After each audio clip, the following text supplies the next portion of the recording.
Do you want to make Christmas cookies, but you're just not really good at icing and decorating? This is a video for you. I'm going to teach you how to elevate your Christmas cookies. I'm using a KitchenAid blender with this head. Blender.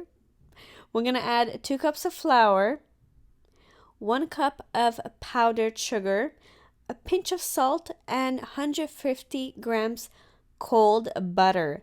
Blend this up until the butter is mostly distributed, but it's still going to be a little bit chunky. So you can see the butter is just chunky. I'm going to continue mixing it and adding in 3 tablespoons of milk. This is the only liquid in these sugar cookies. It is done and you can test it. It is not sticky, but it's a little too warm, so we need to cool it down. On my surface, I put down sandwich wrapper and I'm gonna work this dough, cover it, and then push it down to make it flat. Why? Because this way it will cool down faster. It took about 18 minutes. I'm gonna flour my surface. Lots of flour. Don't be shy with it. And then my dough. And then we're gonna roll this out to about half centimeter.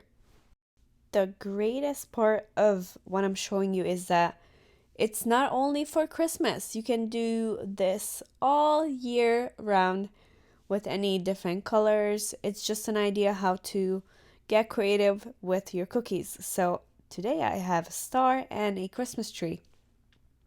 But like I said, if it's Valentine's Day, you can do hearts or like a lip kissy face. So this is how your sugar cookies should look like. It's not too thin, not too thick. They need to be about the same size. Otherwise, if some are thinner, it will burn. It will cook quicker than the thicker ones and it will burn. You have to be really quick with this dough because the butter is melting every second. So a couple more. Ta-da! Ready to bake. Preheat oven 350 Fahrenheit or 180 Celsius. I baked it for 11 minutes. Let this cool before adding the chocolate. Meanwhile, I can make the chocolate, a little bit of water in a saucepan, a heat-proof bowl with a handful of black chocolate, dark black chocolate. Let it melt. And then I'm going to add a small piece of butter, not too much because you don't want this chocolate to be runny. You want it to be hard.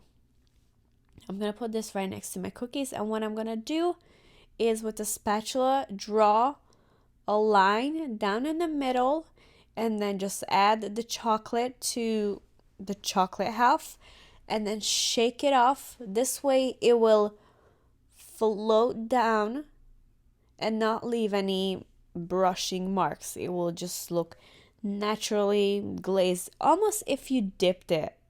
Then I have this, I think it's Wilson or the W brand, silver colored little candies. And these are the winter ones. So I thought it would be perfect to use today. And it's very elegant too. So these cookies are perfect for a party or honestly just to eat it for yourself. That's what I did. With the Christmas tree, I'm doing the same thing, drawing a line down in the middle and then just adding the chocolate to the chocolate side. So you get a little bit of chocolate and then a little bit of candy.